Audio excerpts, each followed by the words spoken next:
Paper देख के क्या समझ में आया? हम्म। हम्म।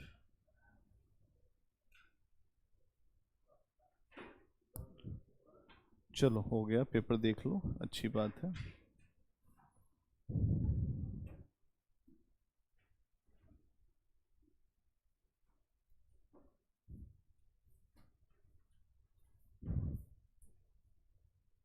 हम्म।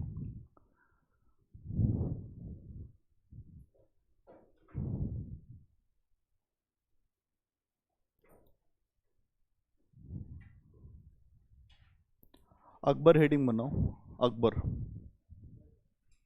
हम्म।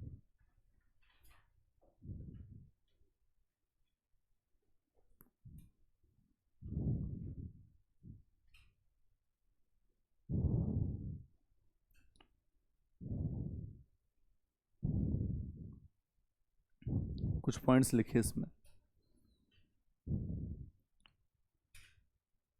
वर्ष 1555 में, वर्ष 1555 में हुमायूं के द्वारा मच्छीवाड़ा के युद्ध में, हुमायूं के द्वारा मच्छीवाड़ा मच्छीवाड़ा के युद्ध में विजय हासिल की गई।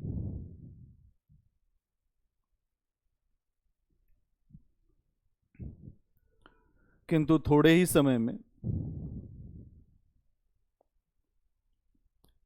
हुमायूं की मृत्यु हो गई।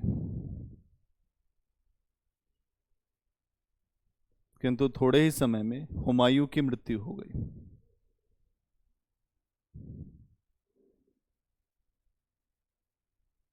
अगला पॉइंट, इस घटना के बाद इस घटना के बाद अफगानों के द्वारा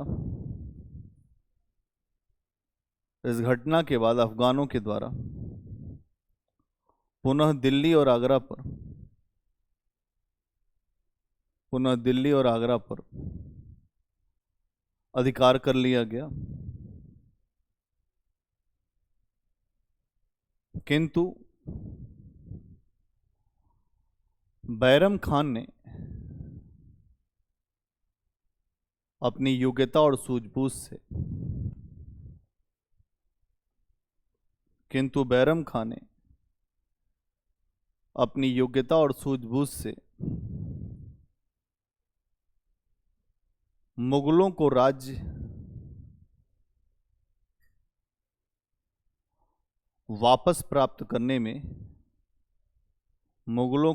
वापस प्राप्त करने में सहायता पहुंचाई।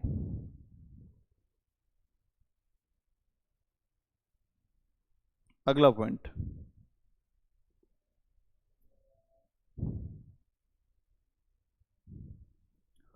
1556 से 1560, अलग अलग पॉइंट करके लिखो।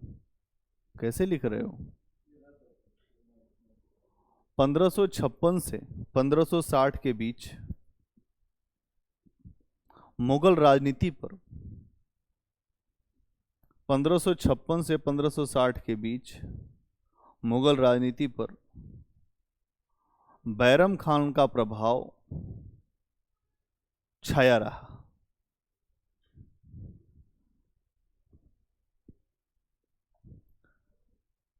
किंतु धीरे धीरे बैरम खान का प्रभाव छाया रहा किंतु धीरे धीरे अकबर अपनी स्वतंत्र सत्ता की ओर किंतु धीरे धीरे अकबर अपनी स्वतंत्र सत्ता की ओर बढ़ने लगा।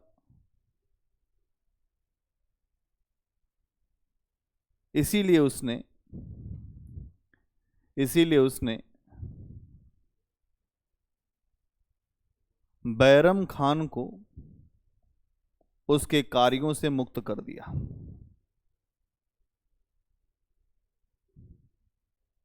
इसीलिए उसे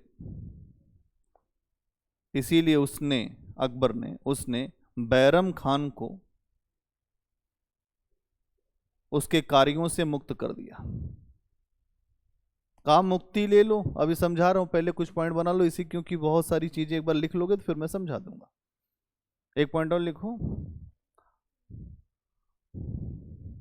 उसके कार्यों से मुक्त कर दिया। जैसे मैं आपको कोई काम दे दूं, कह दूं अब नहीं करना है, छीन लूं आपसे काम, उसी काम के सहारे आप कूद रहे हो, आपको लगता हो यही काम मुझे सर ने दिया, बड़ा अच्छा है, मेरी योग्यता है, मेरे वजह से काम चलता है। वैसे बैरम खान को भी लग रहा था कि अकबर मेरे वजह से जी रहा है, मेरे रहमो करम पे चल रहा है, लेकिन अकबर अकबर था। समय दस्तूर है, किसी का कुछ ना कुछ ऊपर नीचे चलता है। अकबर तो वैसे भी कब कौन इतिहास बनाएगा कुछ भी पता नहीं। बाबर इतना योग्य था लेकिन इतिहास बना नहीं पाया जैसा इतिहास बनाना चाहिए था। अकबर के समय की परिस्थितियां भी वैसी लड़खड़ा रही थी, चाचा मारने को तैयार है, कोई जीने नहीं दे रहा है। जो संरक्षक है वो अपने ही प्रभाव के चक्कर में पड़ा हुआ बैरम खान, कि मैं लड़ रहा हूं युद्ध, पानीपत की दूसरी लड़ाई मैंने जीती, मेरे वजह से तू शासक है। वो बच्चा था, तो फिर वही है कि छोटा बच्चा समझ के मुझको ना समझाना रे। तो अकबर है ये, छोटा बच्चा समझ के बैरम खान को लगा कि मेरा प्रभाव ज्यादा चलेगा, और 1556 से 1560 4 साल बैरम खान का प्रभाव रहा मुगल राजनीति में। वो किसी की बात नहीं सुनता था। तो एक बात कही गई है, अति सर्वत्र वर्जते, जो किसी की बात नहीं सुनता उसकी बात ऊपर वाला सुन लेता है, उसका फैसला वो करता है। अगला पॉइंट बनाइए, फिर इस पे थोड़ी चर्चा करते हैं। अकबर के सामने दूसरी समस्या उसकी धाय मां माहम अनगा की थी। अकबर के सामने दूसरी बड़ी समस्या उसकी धाय मां, पालन पोषण करने वाली, धाय मां, धाय मतलब होता है पालन पोषण करने वाली।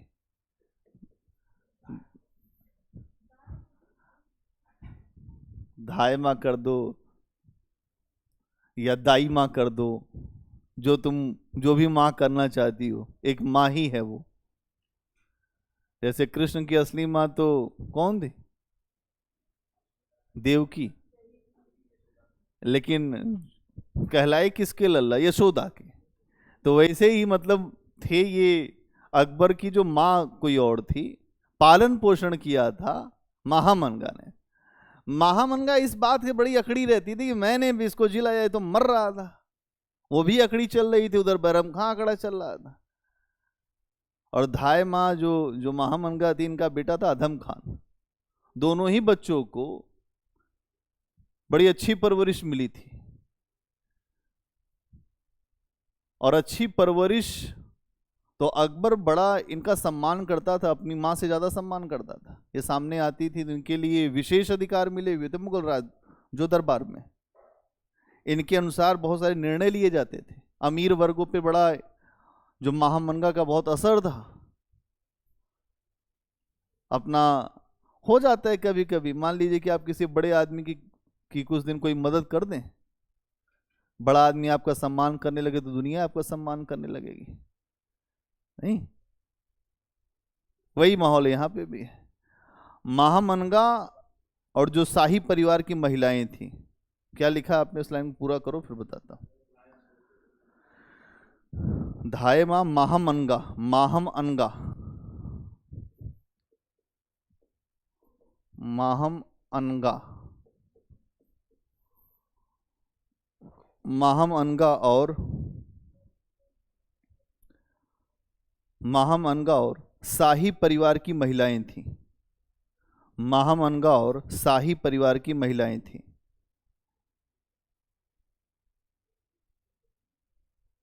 किंतु थोड़े ही समय में इस समस्या से भी अकबर मुक्त हो गया।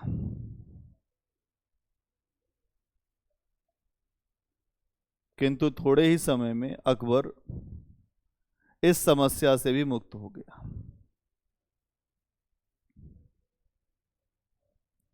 दो बात यहां से सीखने वाली है। पहली बात सीखने वाली ये है कि अगर आपका राज्य कोई और आपको बना के देगा तो आपको चलने नहीं देगा। पहली बात तो ये है, भाई हो, चाचा हो, मामा हो, दादा हो, कोई भी हो, अकबर को राज्य बनाकर देने वाला है बैरम खान। 1556 पानीपत की दूसरी लड़ाई। पानीपत की तीसरी लड़ाई हुई 1761, जब मराठे हारे, अहमद साहब अब्दाली जीता। 3 पानीपत की लड़ाइयां हैं और तीनों लड़ाइयों में एक बड़े परिवर्तन हुए। पानीपत की पहली लड़ाई में बाबर जीता और आए मुगल प्रवेश करते हैं, और दूसरी लड़ाई में जो मुगल भारत से बाहर चले गए थे उनका पुनः प्रवेश हुआ, है ना।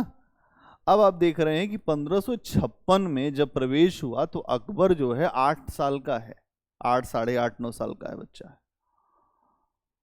बैरम खान की जो पत्नी है, बाद में अकबर ने उनसे विवाह किया। यह समझना पड़ेगा आपको, एक राजनीतिक मामला है। पहले विवाह राजनीति से भी संबंधित है। जैसे शेर शाह सूरी को अगर आप देखेंगे तो जो चुनार का किला था वहां की मलिका थी लाड बेगम, उससे विवाह किया था उसने, क्योंकि उस किले पर अधिकार चाहिए था। तो विवाह राजनीतिक भी हुआ करते थे। अब अकबर को अगर अपनी शक्ति का लोहा मनवाना है, अपनी बात को मनवाना है, तो बैरम खान का हटना बड़ा जरूरी था। बैरम खान जितने भी मुगल अमीर थे सारे अमीरों से शक्तिशाली था और वर्चस्व था उसका। अकबर का संरक्षण करता था, मतलब अकबर उसके संरक्षण में चलता था। कभी कभी अकबर कुछ और कहे, बैरम खान कुछ और कहता था। अकबर कहते एक काम मत करो, लेकिन अकबर जैसे मान लो किसी जो युद्ध में गया, उसने किस शत्रु को पकड़ा, वो कहते इसको छोड़ दो, लेकिन बैरम खान मार देता था। अंदर ही अंदर अकबर को एक बात समझ में आई कि बैरम खां का रहना मेरे लिए बहुत बड़ा खतरा बन जाएगा आगे आने वाले समय में। इसीलिए उसने कहा बैरम खान से कि आप अब इस राज्य की जिम्मेदारी की चिंता मत करिए। जब उसको हटाया गया तभी उसने कहा कि अभी आप बच्चे हैं, आप समझ नहीं पा रहे हैं, आप हटा रहे हैं मुझे। उसने कहा मैं आपको आपके सभी कार्यों से मुक्त कर रहा हूं, इस राज्य को इसके भाग्य के भरोसे छोड़िए। हज करने के लिए भेजा, रास्ते में ही अफगानों के द्वारा मार दिया गया बैरम खान। मारा गया कि मरवा दिया गया कुछ पता नहीं। अकबर है ये, बहुत व्यवहारिक व्यक्ति है, इसको पता है कि कब क्या करना चाहिए। अब धाय माँ है महामनगा। महामनगा बचपन से ही अकबर के साथ बहुत अटैच रही हैं, बहुत जुड़ी रही हैं। अकबर कोई निर्णय लेता है तो इनसे पूछता है। उसका बड़ा असर उल्टा हो गया महामनगा के ऊपर। महामनगा को लगा कि मैं ही इस पूरी सत्ता को चलाने वाली हूं, और द बिहाफ ऑफ महामनगा, उनका पुत्र बादशाह की तरह से व्यवहार कर रहा था। अधम खान किसी को भी नहीं सुनता था, न वजीर की, न सेनापति की, किसी की बात नहीं सुनता, अपने हिसाब से चलता था। अकबर की भी नहीं सुनता था।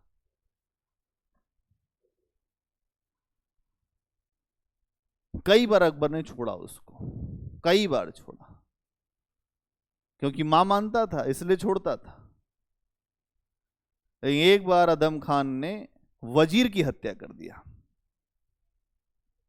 कुछ राजस्व का जो लेखा जोखा रखने वाले लोग थे, उसको जो स्थान मिला हुआ था उस स्थान से बहुत ज्यादा वो जो घोटाला करता था।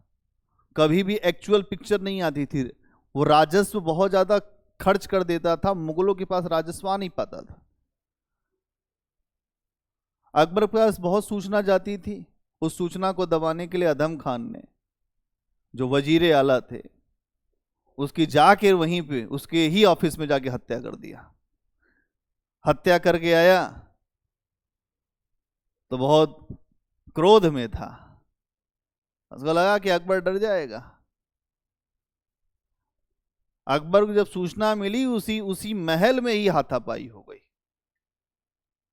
पहले मारा अकबर ने उसको खूब, और उसके बाद मारने के बाद ऊपर से ही फेंकवा दिया नीचे किले से, और फिर वो अकड़ने लगा, फिर उठवा के मंगवाया और फिर फेंकवा दिया। शक्ति का प्रदर्शन देखो, होता क्या है, कभी कभी शक्ति के बिना काम नहीं चलता है।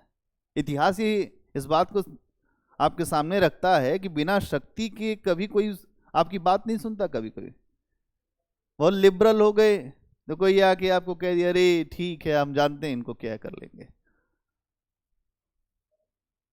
उसके बाद अपने आप ही जो महामनगा हल्की पड़ गई। जब पुत्र मारा गया, एक ही पुत्र था, उन्होंने कहा आज से सक्रिय राजनीति से हम बाहर जाते हैं। तो दोनों समस्याओं से अकबर बाहर निकल गया। एक तो संरक्षणकर्ता बैरम खान, और जो माता जी हैं महामनगा, इनके शासन को ही पर्दा शासन कहा गया है कि हाँ, जब महामनगा का अकबर के समय में बहुत ज्यादा प्रभाव था, उसको पर्दा शासन कहा गया है कि पीछे से महामनगा ही शासन चलाती थी। लेकिन अधम खान की मृत्यु के बाद महामनगा को भी समझ में आ गया कि अब जीने का क्या ही फायदा है, जब पुत्र ही नहीं बचा जिसके लिए सारा। जो महामनगा का ये मन था कि आने वाले समय में सारे अमीरों को पक्ष में अगर अकबर की गर्दन उतरवा देंगे क्या दिक्कत है, अधम खान बन जाएगा। पुत्र मोह बड़ा खतरनाक। पुत्र मोह के चक्कर में धृतराष्ट्र जो गद्दी प्राप्त किए थे, उसी गद्दी को जब पांडुपुत्र मांगने लगे तो नहीं दिया। कहे नहीं मैं अंधा हूं, मेरा पुत्र तो अंधा नहीं है। लेकिन वो गद्दी थी राजा पांडु की, जिनके वंशज हैं ये 5 पांडव। गद्दी का खेल बड़ा खतरनाक है, और आप ये बात यहां पे समझेंगे। अगला पॉइंट बनाइए, अकबर का साम्राज्य विस्तार। अब अकबर आ गया सत्ता पे। अब उसकी सत्ता को स्वीकार करने के लिए लोगों के ऊपर जब तक शक्ति का प्रयोग नहीं होगा कोई मानेगा नहीं।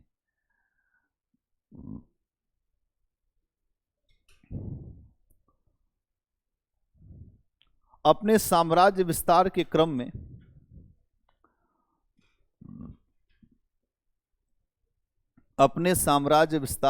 में अकबर ने मालवा की विजय की,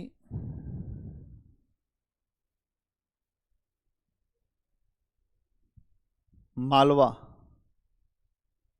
ये मध्य प्रदेश के आसपास मालवा, 1561 मालवा की विजय की।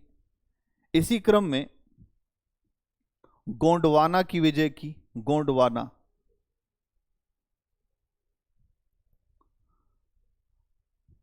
1564।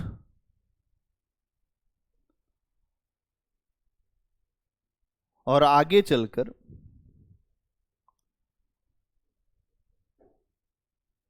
राजपूत राज्यों पर आक्रमण किया।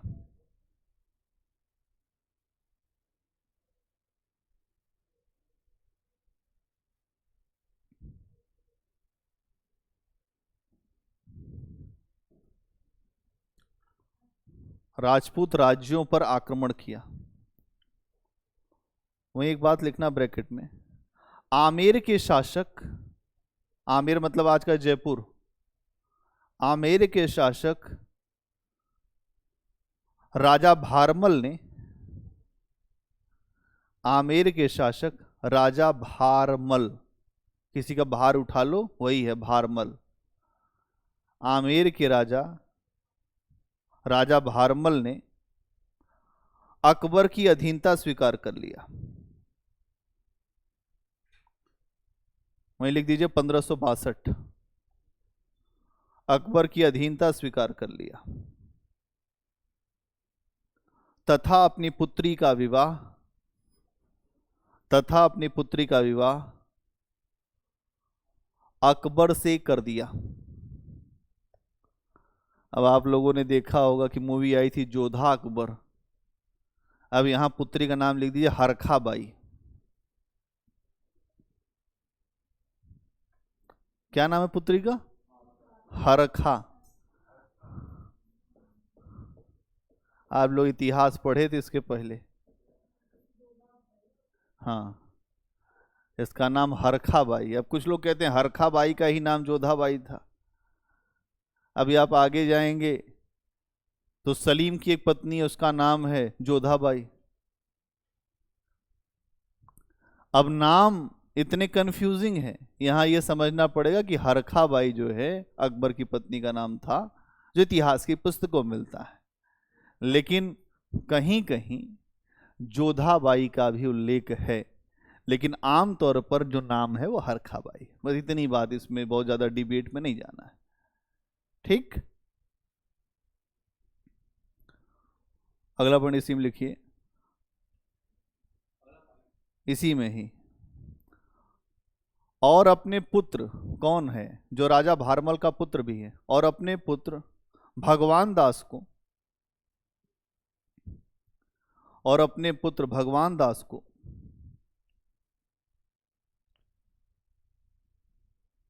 मुगलों की सेवा में भेज दिया।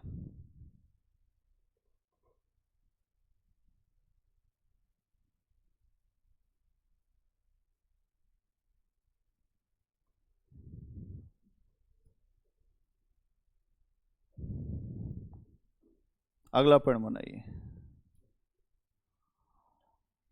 1567-68 में, 1567 1567 to 68, 1567-68 में अकबर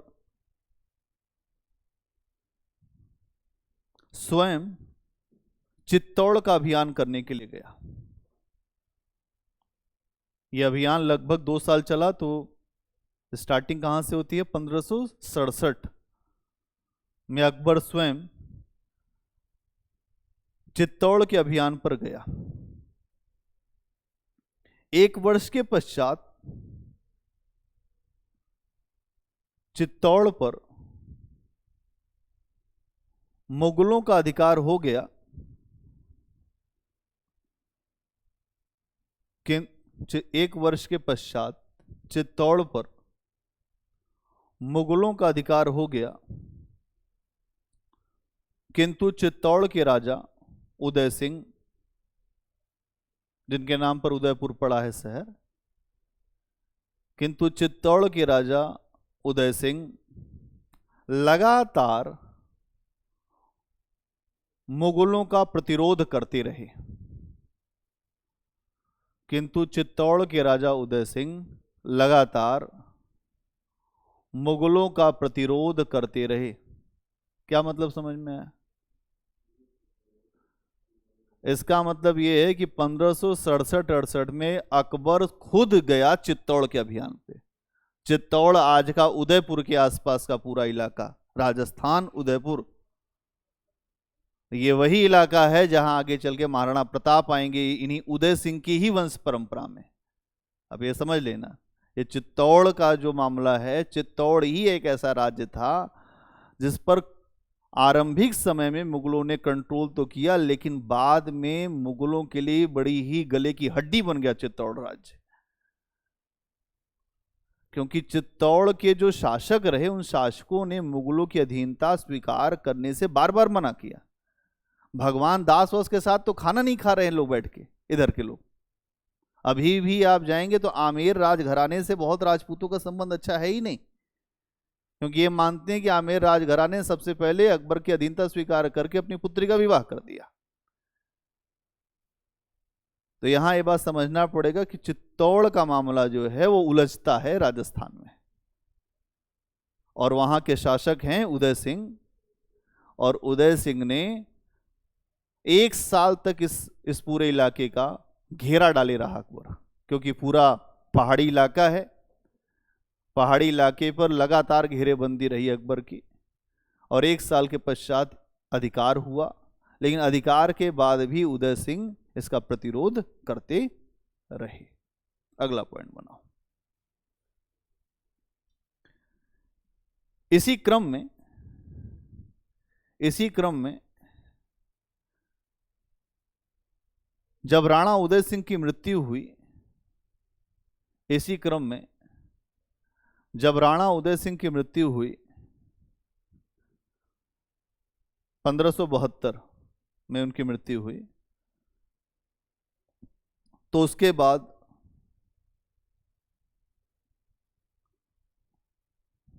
उनके पुत्र महाराणा प्रताप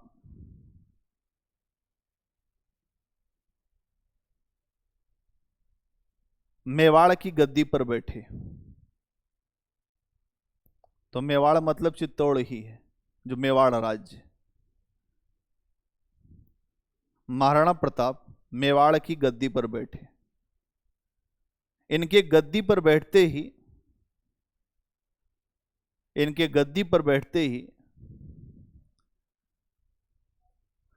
चित्तौड़ और मुगलों के बीच पुनः संघर्ष प्रारंभ हो गया।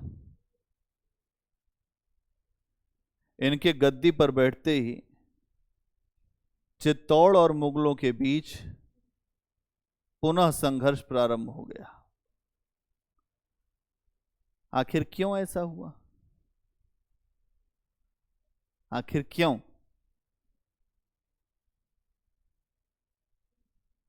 संघर्ष क्यों हो रहा है बताओ?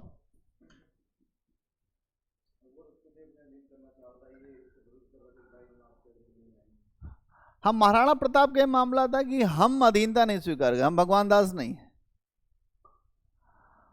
अपने को ऐसा मामला नहीं चाहिए।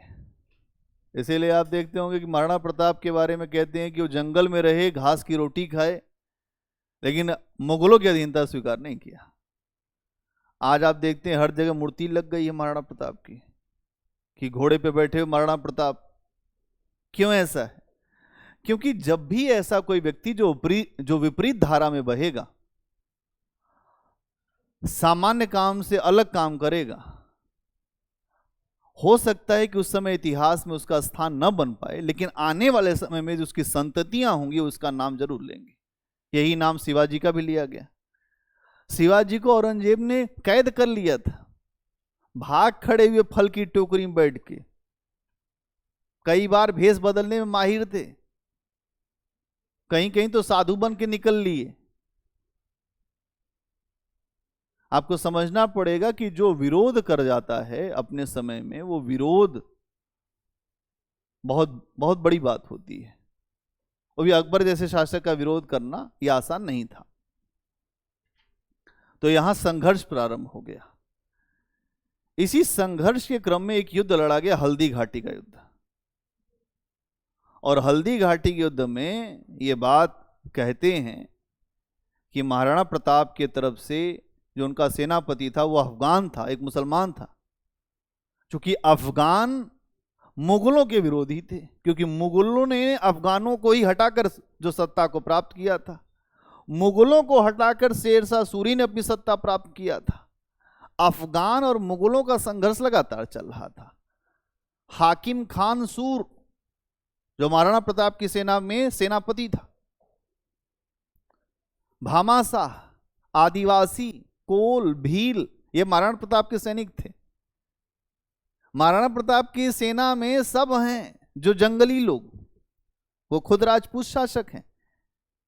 लेकिन आज आप जाइए राजस्थान में तो महाराणा प्रताप का बड़ा सम्मान है, केवल इसलिए नहीं कि वो क्षत्रिय थे, एक राजा थे, इसलिए कि हर व्यक्ति को अपना बना लिया। व्यक्ति महान वही है कि जो दूसरों को अपना ले। अकबर के अंदर महानता है क्यों? क्योंकि अकबर ने भारत में सबको अपना बनाने का प्रयास किया, इसलिए अकबर का इतना नाम होता है। लेकिन महाराणा प्रताप को नहीं बना पाया। कई बार तो महाराणा प्रताप को यह भी कहा गया कि आप केवल अधीनता स्वीकार कर लीजिए, आप बहुत बड़े क्षेत्र के स्वामी आपको हम बना देंगे। महाराणा प्रताप ने कहा कि अगर तुम्हारी अधीनता स्वीकार करनी हो तो हम अधीनता नहीं स्वीकार कर सकते, जंगल में जाना पसंद है, अधीनता किसी स्वीकार नहीं करेंगे। तो अगला पॉइंट बनाओ, 1576 हल्दी घाटी। 1576 हल्दी घाटी का युद्ध।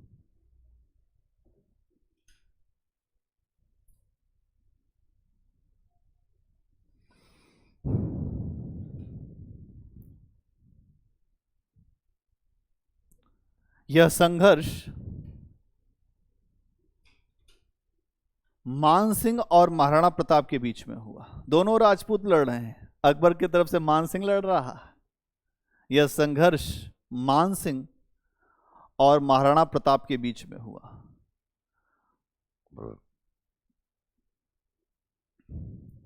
कुछ इतिहासकार इस युद्ध में महाराणा प्रताप की हार को मानते हैं,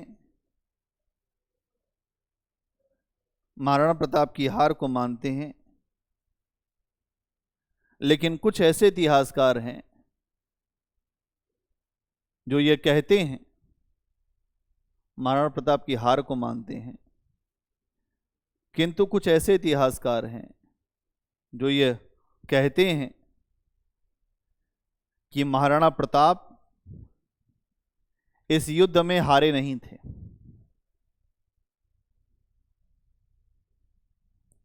और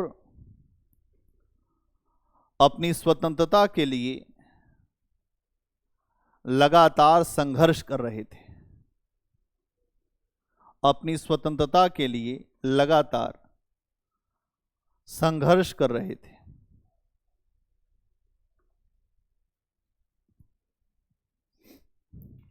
इसका मतलब क्या है? इतिहासकारों का भी दो धड़ा है। कुछ कहते हैं 1576 में अकबर के सेनापति मान सिंह ने महाराणा प्रताप को युद्ध में हरा दिया। इस युद्ध से पहले मान सिंह ने एक बार मांडवाली करने का प्रयास किया। मांडवाली मतलब समझौता, कि आपस में समझौता करवा दिया जाए। और जब ये समझौते की बात हुई तो मान सिंह आए। मान सिंह ने कहा मैं एक बार मिलना चाहता हूं महाराणा प्रताप से, महाराणा प्रताप के साथ भोजन करना चाहता हूं, हम साथ में बैठ के बातचीत कर लेंगे। महाराणा प्रताप ने कहा कि मैं उस व्यक्ति के साथ भोजन नहीं कर सकता जो अपने राष्ट्र का गद्दार हो। मान सिंह सेनापति है मुगलों का, कोई छोटा आदमी नहीं है, राजपूत भी है, लेकिन महाराणा प्रताप उसको कुछ समझते नहीं। जहां बातचीत की बैठक जहां पर होने वाली थी, जब ये बात उठी कि आपके साथ भोजन करना चाहते हैं मान सिंह, महाराणा प्रताप ने कहा भोजन नहीं कर सकते उनके साथ, भोजन करने से मना कर दिया। और फिर मान सिंह ने कहा कि अब तो युद्ध अवश्यंभावी है, युद्ध करना ही होगा। अगर भोजन कर लेते वहां मान सिंह के साथ तो हो सकता है मान सिंह युद्ध पे भाई आपस में समझौता हो जाता, लेकिन महाराणा प्रताप उठ के चले गए। और उसके बाद हल्दी घाटी की लड़ाई, मतलब इतिहास में इस लड़ाई पे बहुत काव्य की पंक्तियां हैं और बहुत लोगों ने हल्दी घाटी पर लिखा है। इनका जो घोड़ा था उसका नाम था चेतक। चेतक एक्सप्रेस इस समय एक ट्रेन चलती है उदयपुर से दिल्ली। चेतक हवा से बात करता था। और महाराणा प्रताप का अगर आपको कभी जाने का समय लगे, कभी आप जाएं, तलवार भाला उदयपुर कभी आप जाएं, तो इतने भारी भारी अस्त्र शस्त्र हैं कि आज का आदमी तो उसको हिला भी नहीं पाएगा। 7 फुट की हाइट थी महाराणा प्रताप की, उतने ही शक्तिशाली। और जब वो युद्ध हुआ हल्दी घाटी का, तो मुगलों की सेना हमेशा बड़ी रही है। अब चूंकि इनके साथ लड़ने वालों की संख्या कम, लेकिन जितने लोग लड़ने वाले वो साहसी बहुत ज्यादा है। कोहराम मच गया उस युद्ध में। महाराणा प्रताप ने बहुत वीरता से युद्ध लड़ा और मुगलों को यह बात समझ में आ गई कि अभी यहां आगे बढ़ना संभव नहीं है।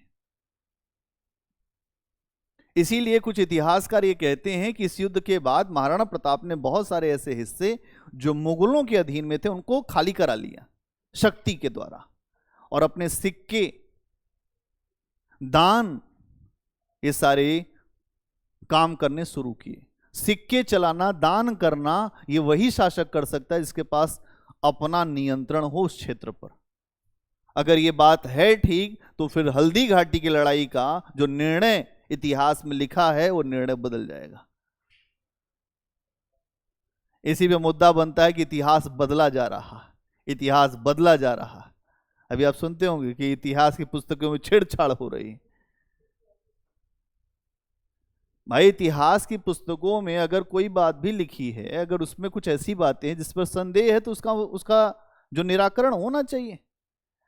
अगर निराकरण नहीं है तो फिर हम कैसे पढ़ सकते हैं? एक योद्धा जो हारा नहीं, जिसने आत्मसमर्पण नहीं किया, आप उसको हारा हुआ कैसे बता सकते हैं? हारा हुआ तो उसे मानते हैं जिसने आत्मसमर्पण कर दिया हो, आपकी सत्ता को लगातार चैलेंज किया। तो हल्दी घाटी की लड़ाई अपने आप में इतिहास में एक वीर नायक की लड़ाई है, जिसने अपने संघर्ष, अपने राष्ट्रवाद, अपने क्षेत्र के लिए संघर्ष किया, और वो क्षेत्र आज भी उन्हें एक वीर के रूप में मानता है, उनको सम्मान देता है। जो लोग अपनी अस्मिता के लिए संघर्ष करते हैं, वो लोग महाराणा प्रताप का नाम भी अपने साथ जोड़ते हैं। तो ये चीज यहां पर समझना पड़ेगा। अगला पॉइंट बनाइए, रणथंभौर की विजय। रणथंभौर,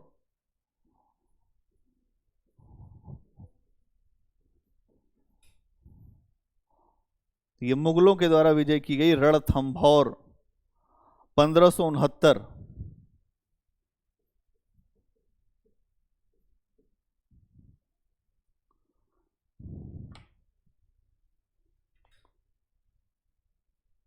इस स्थान का शासक सुरजन राय हाड़ा था। यहां रणथंभौर, इस स्थान का शासक सुरजन राय हाड़ा था। हाड़ा, हाड़ा, हाड़ा मतलब क्या होता है भाई? हाड़ा राजपूतों की ही एक जो वंशावली है, जो रणथंभौर में थी। अब युद्ध होता, लेकिन भगवान दास बीच में उतर गए। भगवान दास कौन? आमेर के राजा भारमल के पुत्र, जो भारमल के पुत्र थे, हरखा भाई के जो भाई थे। अब चूंकि वैवाहिक संबंध हो गया, तो मुगलों के दरबार में इनके बड़े अच्छे स्थान थे। ये अकबर को भाई अपने हिसाब से समझा भी लेते थे। तो राजा, अगर आप देखेंगे तो यहां पर हाड़ा वंश के जो राजा थे, जो सुरजन राय हाड़ा, उन्होंने मुगलों का विरोध करना शुरू किया।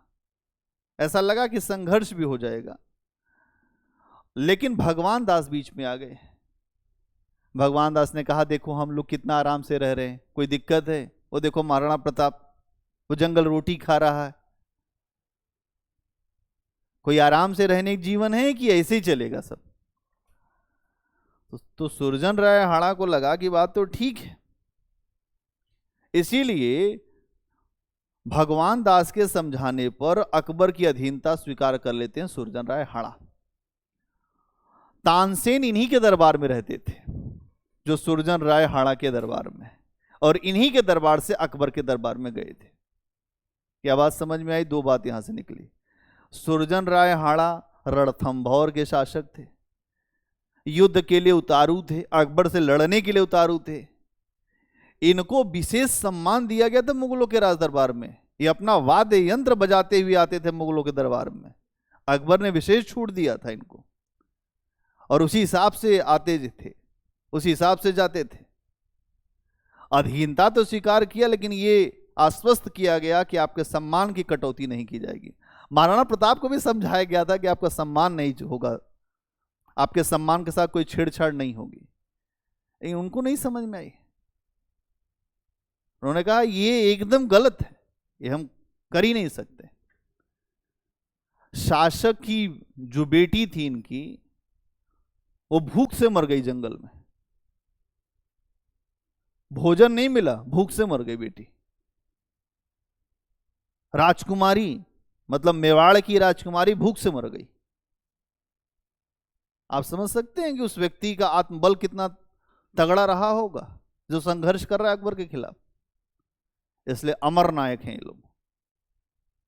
अक्सर आप उनकी फोटो देखते होंगे तो एक जो भाला लिए हुए, जो घोड़े बैठे हुए, संघर्ष करने वाला व्यक्ति हमेशा ही जो दुनिया में पूजनीय हुआ है।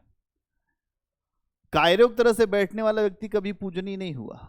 जो संघर्ष करता है दुनिया उसी को पूछती।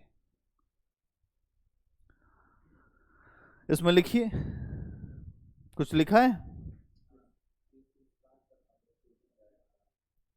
जो हाड़ा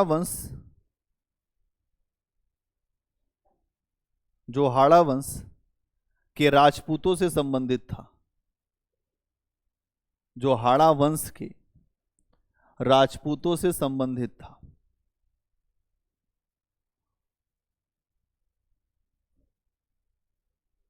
शुरुआती दौर में इसने अकबर का विरोध किया। शुरुआती दौर में इसने अकबर का विरोध किया।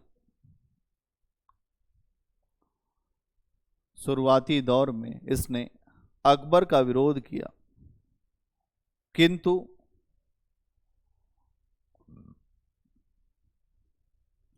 भगवान दास के समझाने पर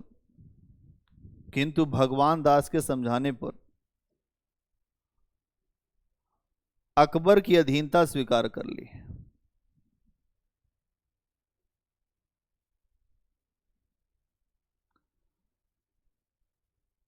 अधीनता स्वीकार कर ली।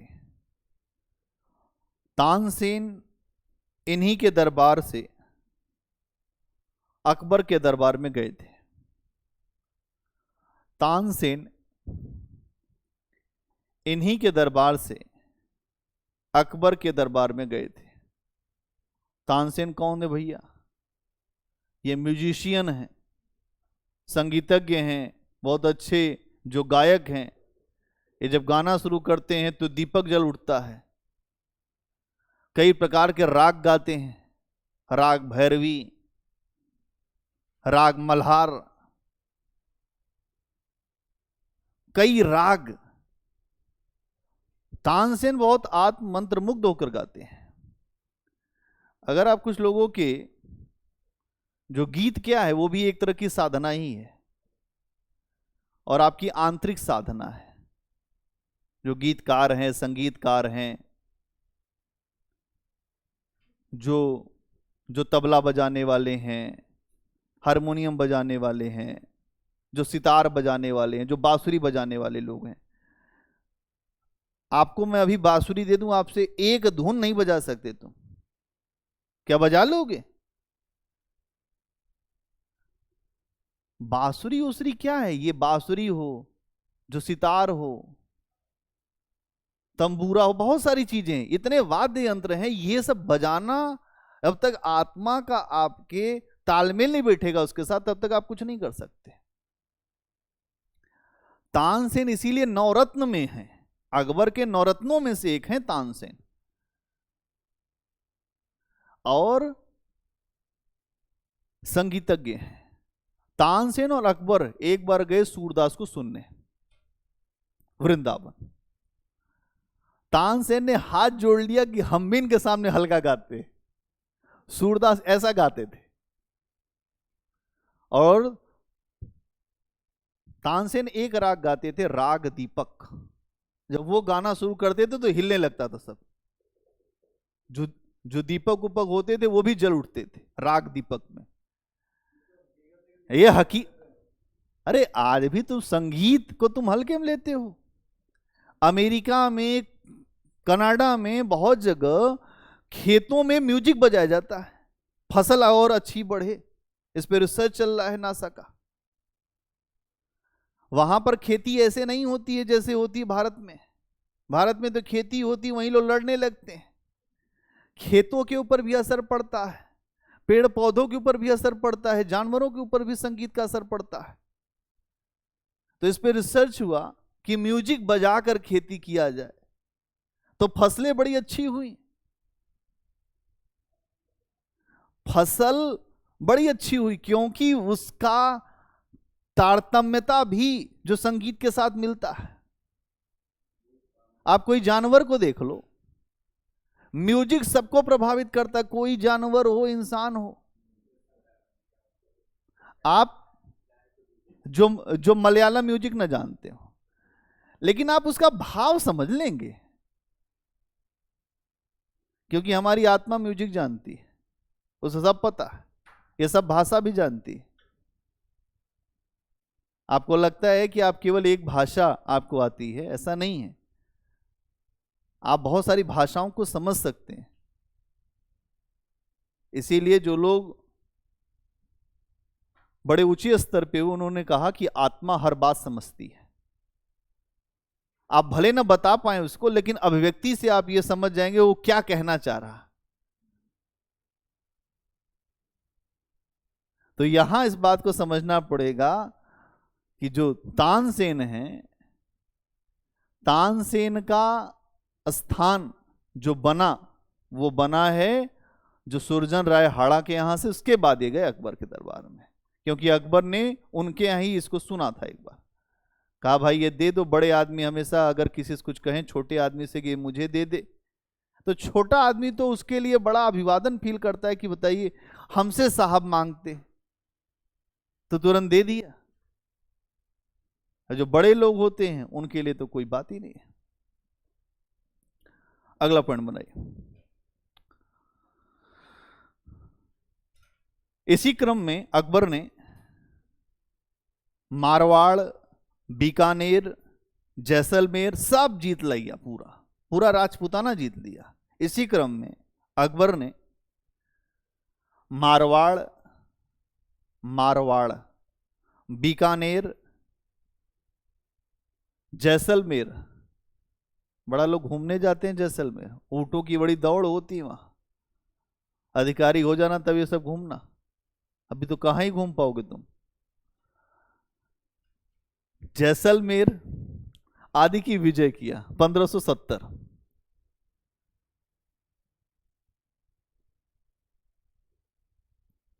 अगला पॉइंट, 1572 में अकबर ने गुजरात की विजय की।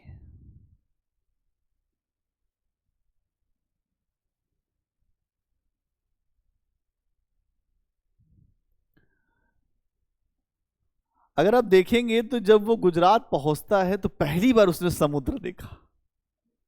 समुद्र पहली बार, इसके पहले वो कभी समुद्र नहीं देखा था। और जब देखा समुद्र तो समुद्र की विशालता को देखकर मुग्ध हो गया। कहा इतना विशाल समुद्र होता है, देखा नहीं था। अब आप लोगों ने देखा समुद्र? किसने किसने समुद्र देखा? कोई देखा है समुद्र? अरे समुद्र देख, मैं पूछ रहा हूं, कोई जो नदी नहीं पूछ रहा हूं। समुद्र देखे हो? कहां पे? कब गए थे? 1 साल देख हो गया, ठीक है। और कोई देखा समुद्र? समुद्र को तुम देखोगे तो देखते ही रह जाओगे। धाराएं उठती हैं समुद्र में, अगर उसमें कोई तालमेल बिगड़ जाए तो पूरी धरती को निगल जाएगा समुद्र। और इसके पहले भी कई बार निगल चुका है, सुनामी आती ही है ना। तो समुद्र को जब देखा अकबर ने तो उसके सामने उसको लगा कि ये तो दुनिया में ईश्वर की बड़ी अद्भुत कृति है समुद्र। घंटों देखता रहा समुद्र को। मैं विशाल, मैं महान, ये भी महान है। भाई समुद्र से बड़ा महान कौन है? तो अकबर जब गुजरात की विजय करने जाता है तो सबसे पहले समुद्र वहां देखता है। और वहां आप देखेंगे इसलिए भी गया क्योंकि वहां बहुत अच्छे बंदरगाह थे, व्यापार वाणिज्य वहां बहुत अच्छा था, एग्रीकल्चर के लिए बहुत अच्छी उपजाऊ जमीन थी, इसलिए अकबर ने यहां पर विजय किया। उस समय अगर आप देखें, इसे भारतीय इतिहास के सबसे तीव्रतम युद्धों में माना जाता है। मतलब सबसे तेजी से अकबर गुजरात पहुंचा था। मतलब भारतीय इतिहास के सबसे तेज समय में जो किसी स्थान पर पहुंचकर उसकी विजय करने वाले युद्ध में गुजरात की विजय है जो अकबर ने किया था। उत्साह बना के दौड़ा जो घोड़े पर, और बहुत तेजी से पहुंचा गुजरात। 1-2 लाइन लिखो इसमें। अकबर ने बस उसके बाद आगे लिखो उसी में आगे करके, जो विजय किया फिर उसके आगे अब उसी को एक्सप्लेन कर रहे हैं, फिर क्या क्या हुआ, कैसे हुआ, लिखो। अकबर ने मध्य भारत में एवं राजपूताना में जब अपनी स्थिति मजबूत कर ली, अकबर ने मध्य भारत एवं राजपूताना में जब अपनी स्थिति मजबूत कर ली तो 1572 में गुजरात पर आक्रमण किया।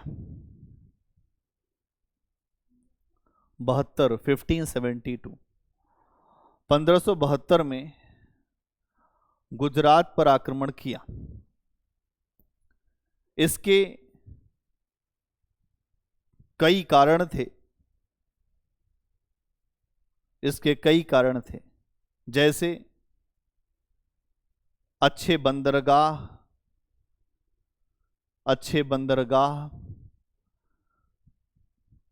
कृषि के लिए बड़ी मात्रा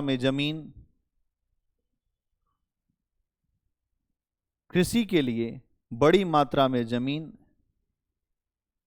आदि। इसे इतिहास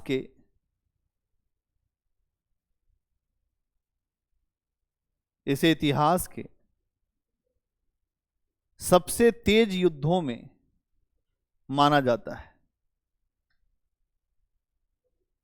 इसे इतिहास के सबसे तेज युद्धों में माना जाता है। तेज युद्धों का मतलब क्या है? अकबर बहुत तेजी से पहुंचा वहां पर, किसी स्थान पर आक्रमण करने के लिए तीव्र गति से पहुंचना।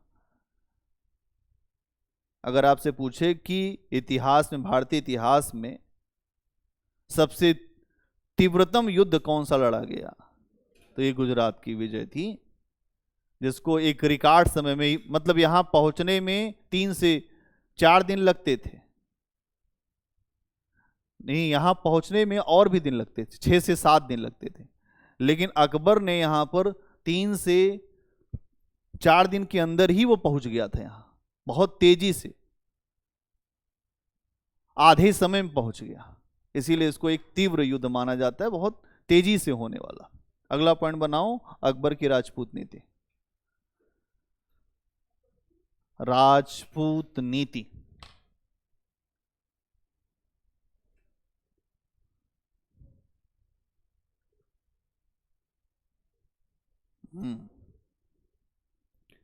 तो राजपूत नीति क्या है भाई? राजपूत क्यों जरूरी है मुगलों के लिए, यह समझना पड़ेगा। अगर मुगलों को भारत में स्वीकार अपने आप को कराना है, तो जो भारत में स्वीकार्य हैं उनको अपने साथ बिठाना पड़ेगा। ध्यान समझिए, अगर आपके समाज में आप स्वीकार्य हैं या आपको ही स्वीकार किया जाता है, तो मैं आपको अपने साथ बिठा लूं तो मैं स्वीकार अपने आप हो जाऊंगा। कुछ ऐसा ही मामला यहां भी है। अकबर होशियार था, अकबर को यह पता था कि हिंदुस्तान में हम बाहरी हैं और हमें बाहरी की तरह से देखा जाता है, और यहां के जो वैधानिक शासनकर्ता हैं, जिनको जनता मानती है कि हमारे रूलर हैं ये, अगर उनसे मित्रवत संबंध हो जाए और वो हमारी नौकरशाही में आ जाएं, हमारी व्यवस्था में आ जाएं, तो हमें भारत में शासन करने में कोई समस्या नहीं होगी। इसलिए भारत में इस समय, उत्तर भारत में सबसे बड़े जो शक्ति के रूप में राजपूत थे अलग अलग इलाकों में। और राजपूतों को अगर आप देखें, अगर इनको अपने पक्ष में कर लें तो फिर समस्या नहीं होगी। मुगलों का आधार बहुत मजबूत हो जाएगा, उनका आधार बहुत गहराई में चला जाएगा, और पांव जब मजबूत हो जाएंगे तो उखड़ नहीं पाएंगे। इसलिए अपने पांव को मजबूत करने के लिए मुगलों के द्वारा राजपूतों के साथ संधि प्रस्ताव का एक वो किया गया। और राजपूतों ने क्यों स्वीकार किया? क्योंकि राजपूतों को पता था कि मुगल शक्तिशाली हैं, अगर हम स्वीकार नहीं करेंगे तो हम हार जाएंगे, हमें संघर्ष करना पड़ेगा। इसलिए दोनों की एक दूसरे की जरूरत थी, इसलिए मुगल राजपूत संबंध बने। ठीक, अब इसमें लिखिए, अकबर की राजपूत नीति, अकबर की राजपूत नीति दमन और समझौते पर आधारित थी। अकबर की राजपूत नीति दमन और समझौते पर आधारित थी। इसके तहत राजपूत शासकों ने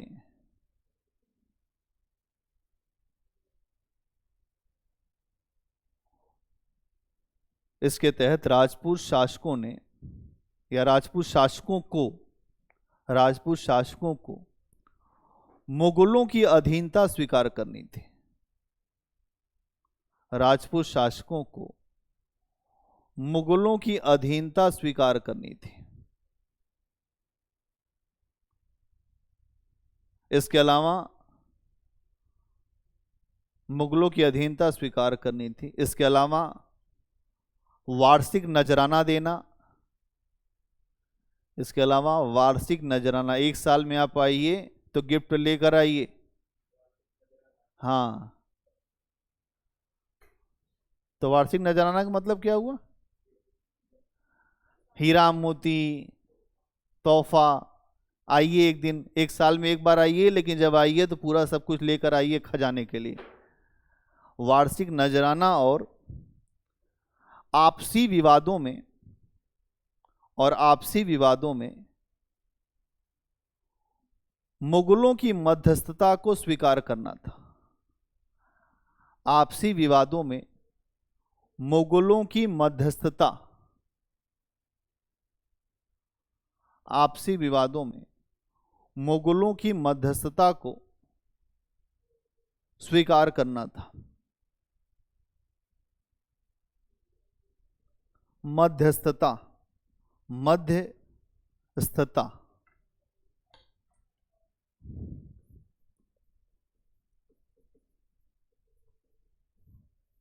मध्यस्थता स्वीकार करना था, मतलब मीडिएटर रहेंगे। राजपूतों की बड़ी समस्या क्या थी? आपस में ही लड़ते थे, और ये आपस में लड़ते थे इसलिए अशांति फैल जाती थी। अब जब मुगलों का जब समय आया, अशांति रहेगी तो इनको क्या नजराना मिलेगा? तो मुगलों ने एक रणनीति लगाई कि अगर लड़ाई हुई तो मध्यस्थ हम रहेंगे, निर्णय हमारे अनुसार होगा। मध्यस्थता वही आदमी करवा सकता है जो शक्तिशाली हो। मीडिएटर कभी हल्का व्यक्ति रहेगा तो हमेशा मार खाता है। आप देखते होंगे कि शादी विवाह में जो अगुआ पड़ जाते हैं बीच में, अगुआ बहुत झूठ बोलते हैं। मान लीजिए लड़की घर पहुंचे, कहें लड़का भैया यही शादी है जो नंबर 1 पे चल रही है और सारी शादियां नंबर 3-4 की है। लड़का इतना अच्छा है, कोई ऐब नहीं है, 10 बीघा खेत अकेले इसके नाम पे आएगा, और 2 मंजिला मकान तो जो शहर में है और जो गांव में सबसे बड़ा वाला मकान उसी का है। इतना चढ़ा देंगे कि वहां लोग एकदम पागल हो जाएंगे। नहीं, लड़की की शादी यहां नहीं हुई तो फिर शादी हो नहीं पाएगी।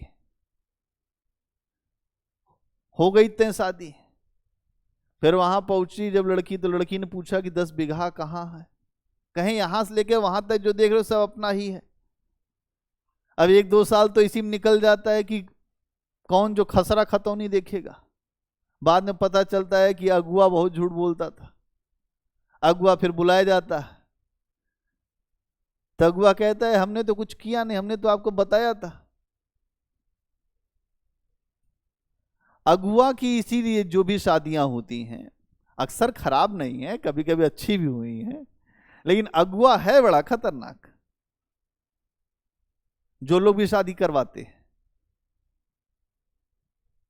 तो यहां पर आप देखेंगे कि एक बात रही, अगुआ वो व्यक्ति हो जो थोड़ा मजबूत हो, अगर किसी की गलती हो तो उसको बोल पाए। यहां मध्यस्थ है मुगल, और मुगल है शक्तिशाली। मुगलों के बीच में पड़ने से संघर्ष ही राजपूतों में नहीं हुआ, क्योंकि ये फिर उसके बाद इन्हीं के ऊपर संकट के बादल मंडराने लगेंगे। इसलिए इन्होंने कहा कि जब संघर्ष होगा, आंतरिक संघर्ष होगा, तो उसमें मुगलों की मध्यस्थता स्वीकार करेंगे। यही बात अंग्रेजों ने भी कहा कि जब भी कोई शक्तियां आपस में संघर्ष करेंगी तो मध्यस्थता अंग्रेजों की रहेगी। क्यों?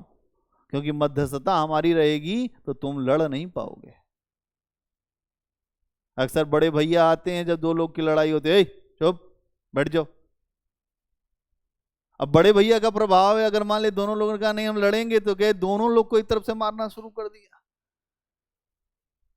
फिर चुप हो जाएंगे थोड़ी देर में दोनों लोग। मध्यस्थता वही करा सकता है जिसके पास शक्ति हो। हर आदमी मध्यस्थता नहीं करा सकता। क्या बात समझ में आ रही है व्यवहारिक उदाहरणों से?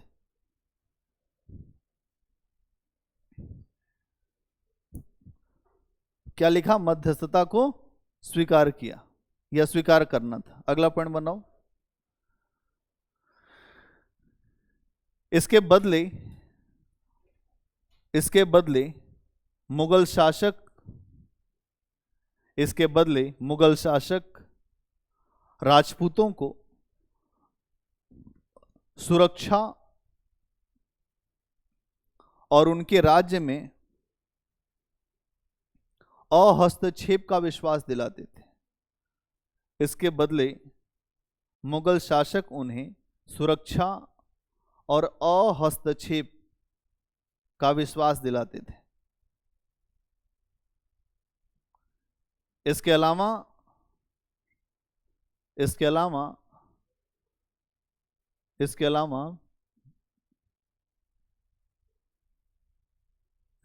बिना किसी भेदभाव के मुगल सेना में शामिल करने का आश्वासन भी मिलता था। मुगल सेना में शामिल करने का आश्वासन भी मिलता था।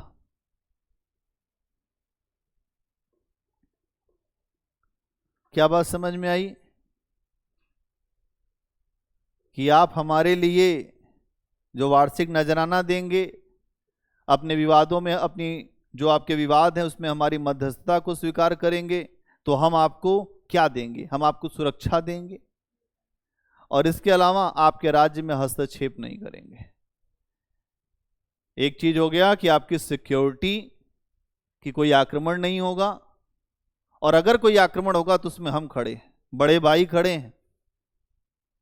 हमारे रहते तुम्हारे राज्य पे कोई आग भी उठा के नहीं देख सकता। अकबर ने समझाया कि अकबर बोल रहा है। अब राजपूतों को विश्वास हुआ कि भाई बात ठीक है, या तो रोज लड़ो या तो हटो अलग, और अगर अलग हटो तो फिर कोई समस्या नहीं। तो यहां हम देख रहे हैं कि संघर्ष अगर होगा तो उस संघर्ष की स्थिति में आपको सुरक्षा मिलेगी, और आपके राज्य में कोई दखल नहीं देंगे। हम शक्तिशाली हैं, आप ये सोचें कि हम आपके राज्य में हर मामले में दखल देंगे तो नहीं देंगे। आप शासक, आप अपने हिसाब से करिए।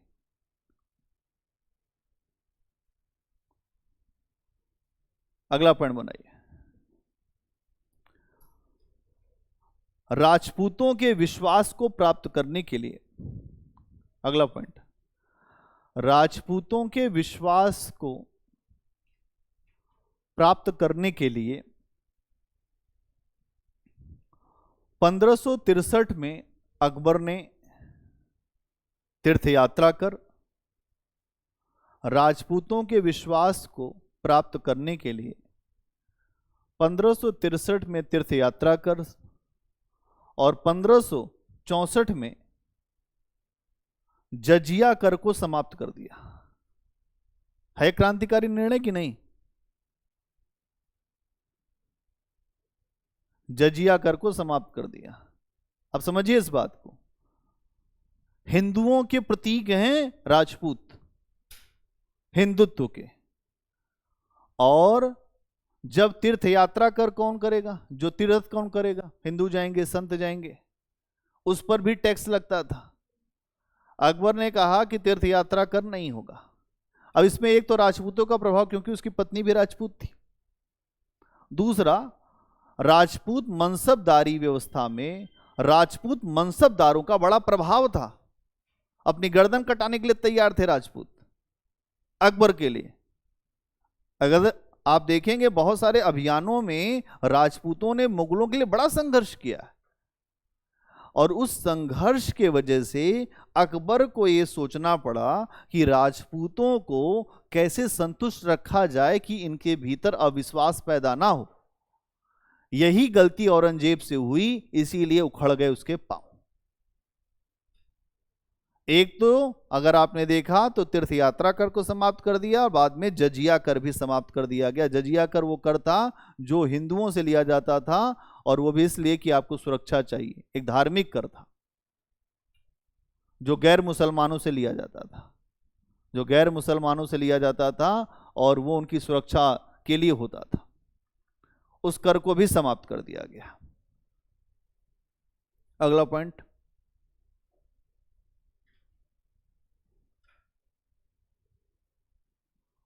राजपूत राजाओं के सिक्के चलाने के अधिकार को छीन लिया गया। देखिए एक बहुत बड़ी बात है, राजपूत राजाओं के सिक्के चलाने के अधिकार को छीन लिया गया, और मुगलों के सिक्के को प्रचलित करने के लिए कहा गया। मुगलों के सिक्के को प्रचलित करने के लिए कहा गया।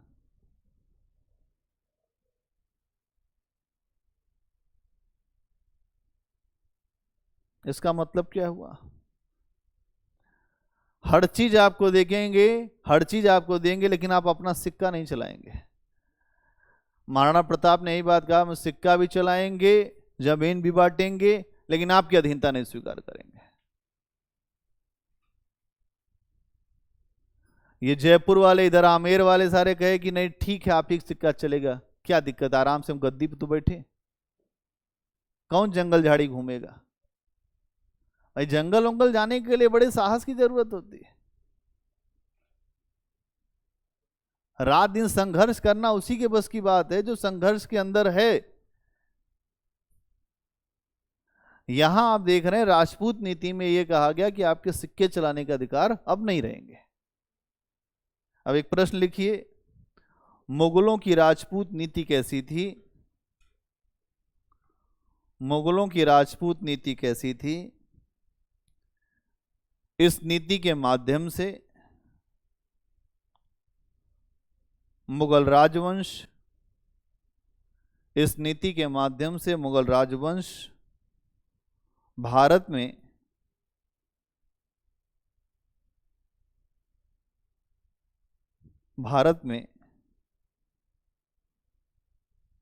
कैसे और मजबूत हो गया?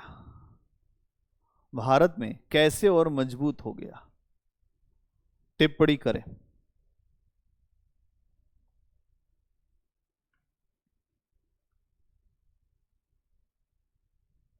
ठीक, एक बार रिवीजन करो फिर लिखो तुरंत।